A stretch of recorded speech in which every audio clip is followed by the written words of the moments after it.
এই জায়গাটা আমাদের মেনলি করা হয়েছে যে এখানে পুরো পঞ্চায়েত এলাকার জন্য এটা একটা নার্সারি ফিল্ড করা হবে, ঠিক আছে। এখান থেকেই চারা তৈরি হবে। আমরা যেমন চারা কিনে নিয়েছি গভর্নমেন্ট ফার্ম থেকে, এরপর থেকে আমরা এখান থেকেই চারা তৈরি করব। এখান থেকে চারা তৈরি করে আমরা এখানে বিক্রি করব। এবারে এখানকার প্রসিডিওর বলতে আমাদের এই সমস্ত আম গাছ এবং পেয়ারা গাছ এইগুলোই হয়ে যাবে আমাদের স্টক।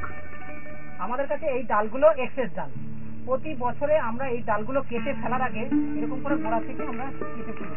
কেটে ফেলার আগে আমরা এই গাছ এইভাবে করার পরে এই যে মাটির মণ্ড এইটাতে আছে 50% গোবর সার এবং 50% পলিমাটি। এইগুলোতে এই ডালগুলোতে গুটি কলম বেঁধে নিয়ে আমরা এখান থেকে আমরা কলম বিক্রি করতে পারবো। গাছ থেকে কেটে নিয়ে আসার পর বেশ কিছুক্ষণ জলে ডুবিয়ে রাখতে হয়। জলে ডুবিয়ে রাখলে এখান থেকে ময়েশ্চার এগুলো টেনে যায়।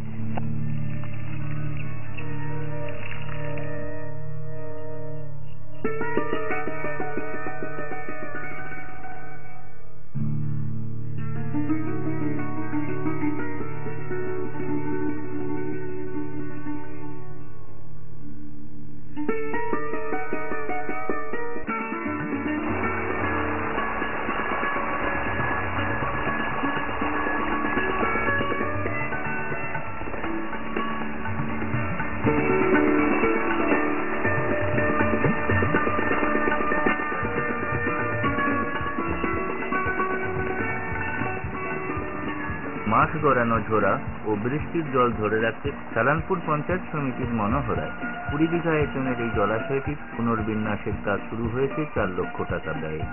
পিছিয়ে পড়া গ্রামীণ মানুষদের আয় রোজগার বাড়িয়ে তুলতে প্রকল্পটিতে 2 লক্ষ টাকা ব্যয়ে জলাশয়ের গভীরতা বাড়ানো এবং মজবুত উঁচু বাঁধ তৈরি করা হচ্ছে। বাকি 2 লক্ষ টাকা খরচ হবে প্রকল্পের সার্বিক উন্নয়নে। মাছ চাষ, হাঁস পালন, অর্থকরী ফলের গাছ লাগানোর পাশাপাশি এখানকার সঞ্চিত জল থেকে চারপাশের কৃষি জমিতে সেচের সুবিধা ঘটবে।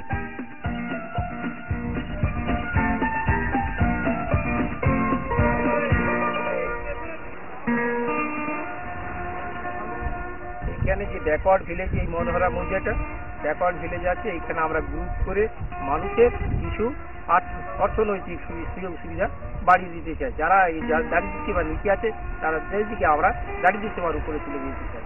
কারণ কিছু গ্রুপকে আমরা ফিজিক্যালচার, কাউকে হয়তো ডাকারি, কাউকে হয়তো দুফসলি, কাউকে হয়তো আমরা আবার এ করবো বনসৃজনের মাধ্যমে তারা যাতে স্বয়ম্বর হয় তার চেষ্টা আমরা পঞ্চায়েত সমিতি থেকে করছি।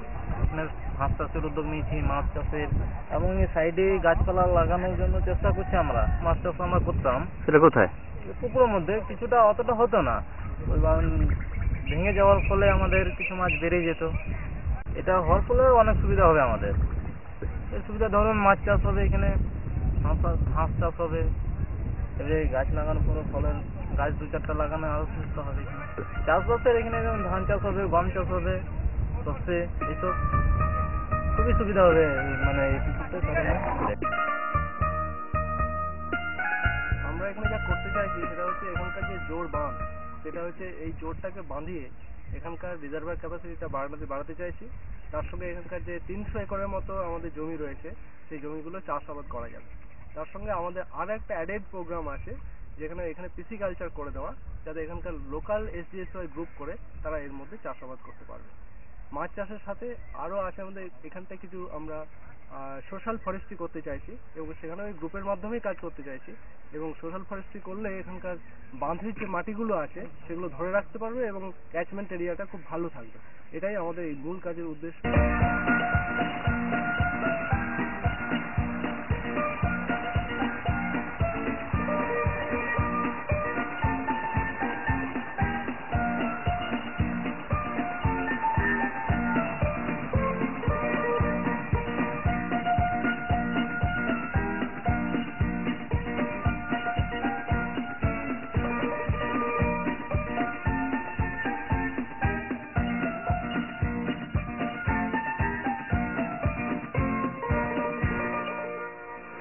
পঞ্চায়েত সমিতির মধ্যে আমার 11টি গ্রাম পঞ্চায়েত, তার মধ্যে 11টি গ্রাম পঞ্চায়েতের মধ্যে আমার 9টি গ্রামকে ব্যাকওয়ার্ড ভিলেজ হিসেবে ঘোষণা করা হয়েছে। সেই ব্যাকওয়ার্ড ভিলেজটা যেহেতু আমাদের নারী শিক্ষাকে কেন্দ্র করে, যেহেতু আমি সেই সব ব্যাকওয়ার্ড ভিলেজগুলো বিশেষ করে ধরেছি, আর তার মধ্যে আমার 3টি পঞ্চায়েত আমার ধরা হয়েছে। সেটা হচ্ছে একটা দেন্দুয়া, একটা আন্দাডি এবং একটা কল্যা।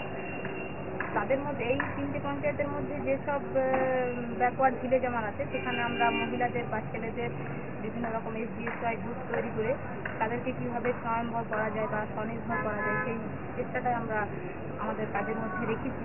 আর বিভিন্ন গ্রামে যেসব ব্যাকওয়ার্ড ভিলেজ যেগুলো আছে বা এরকম ভিলেজ যেগুলো আছে, সেগুলো না আমরা SGSY মহিলাদের গ্রুপটার উপরেই বেশি জোর দিয়েছি, কারণ মহিলাদের ছাড়াটাই আমরা সবচাইতে বেশি পেয়েছি আর কি। আর সবচাইতে যেটা গুরুত্বপূর্ণ বিষয় হচ্ছে এই স্বয়ম্ভর গোষ্ঠীর মাধ্যমেই আমি অনেক মহিলাকেই মানে নিরক্ষর থেকে স্বাক্ষর করে নিয়ে আসতে পেরেছি। আমাদের যে ফলের বাগান দুটি, তারপর আমরা যেটা নিয়েছি সেটা হচ্ছে কেশরটিতে আপনার এই রেশম চাষ।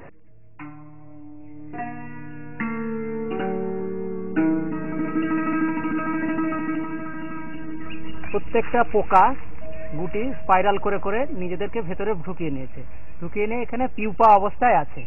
এখন এটা পিউপেশন হয়েছে। এরপরে এইটা কিছুদিন থাকার পরে এখান থেকে ফুটো করে অ্যাডাল্ট মথ এখান থেকে বেরোবে। এটা পুরুষ হতে পারে অথবা স্ত্রী হতে পারে। পূর্ণাঙ্গ মথ থেকে মেটিং এর পরে আমরা ডিম পাবো এবং সেই ডিম থেকে আমাদের কমার্শিয়াল ক্রপ হবে এবং সেই কমার্শিয়াল ক্রপ থেকে আমাদের মেন যে তসরের যে গুটি, যেটা থেকে আমাদের মেন তসর হয়, সেটা থেকে তৈরি হবে।